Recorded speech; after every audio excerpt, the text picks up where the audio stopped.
All right, guys. So in this video, we're going to talk about good debt versus bad debt. Now, there is no clean definition, but this is the kind of the way that I look at it when I say, hey, yeah, this debt is okay, or this debt is probably not great. So bad debt has kind of two main characteristics. Number one, it has extremely high interest rates. And number two, it focuses on financing liabilities beyond what's reasonable. And a liability is simply something that is only a cost and doesn't contribute value in return. Okay, so we have assets and liabilities. So a liability is something that you owe or an expense that you have that is not going to give you anything back. An asset could be an expense, but it's going to increase in value or provide something of value back to you. Okay. So high interest rates, typically the first thing we think of is credit cards. And yes, absolutely. So credit cards have generally very high interest rates.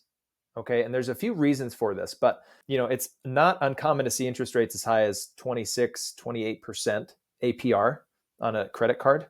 So what that means is if you go and you buy a $100 item and you are carrying that $100 balance on your card without paying it off, that is going to accrue interest at let's call it a 25% rate. So by the end of the year, if you're just making minimum payments, essentially your total debt has increased to $125 and it continues to compound and compound.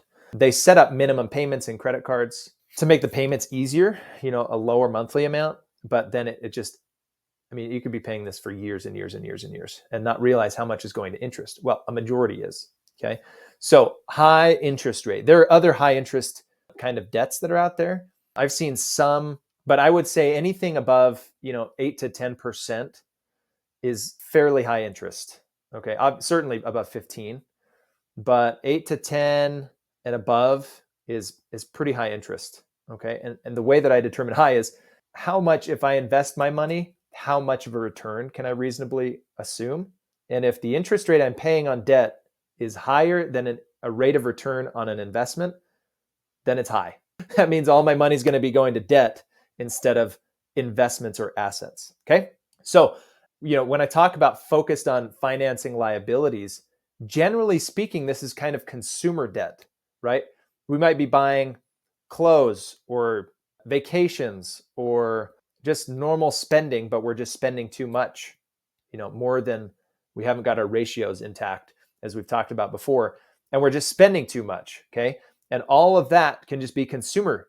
So it's just living, right?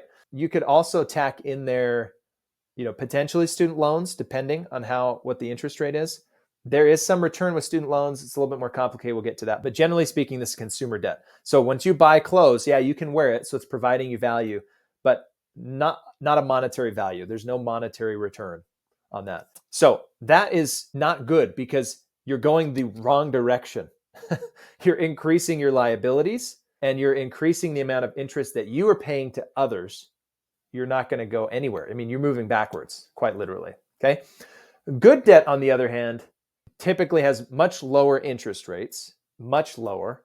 But more important than that is you're using this debt and it's focused on financing assets. So let me give you an example of this. Let's say you go and you get a mortgage for a rental property. So you go, you buy a single family home to rent out.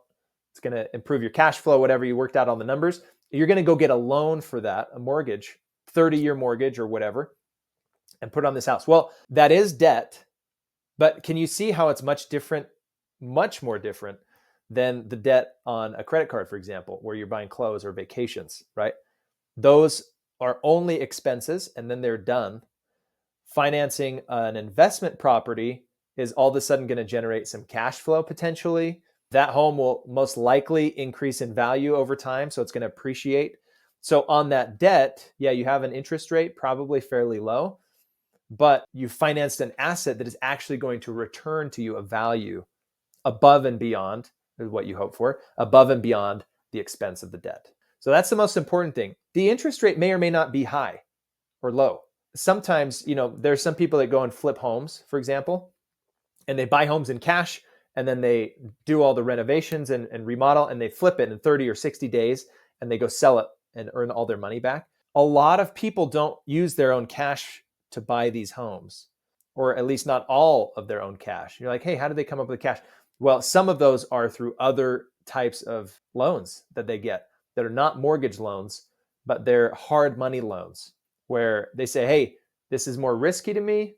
I'll lend you money to go flip this house, but because it's more risky, I need a higher interest rate. So I'm going to charge you 12% interest or 15% interest, okay, while you have my money. And so in that case, yeah, it's a high interest, but you're also going to finance an asset, okay? And if everything works according to plan, then you're going to get a return far and above what the interest expense was that you paid.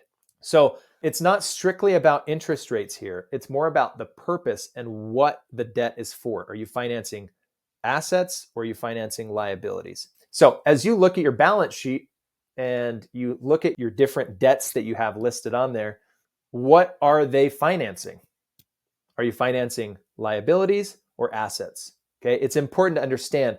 We're always, not always, but financing liabilities to an extent is probably okay, right? As long as it's reasonable and within kind of a set of defined guidelines based on our ratios and how much we want to spend.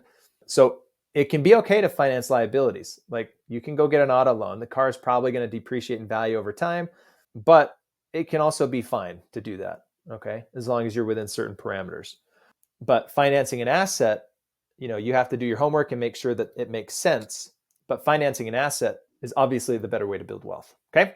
So I want to cover that discussion really quick, and we're going to jump into some of the different types of debt, how it's structured, and what even is debt, and how are interest rates determined, and all that stuff. But for your assignment in this video is go and look at your debt and see if you have good debt or bad debt. Are you financing liabilities or assets? And are those reasonable? We'll talk about some reasonable ratios for debt coming up. All right, see you soon. Let's make choices that move us forward.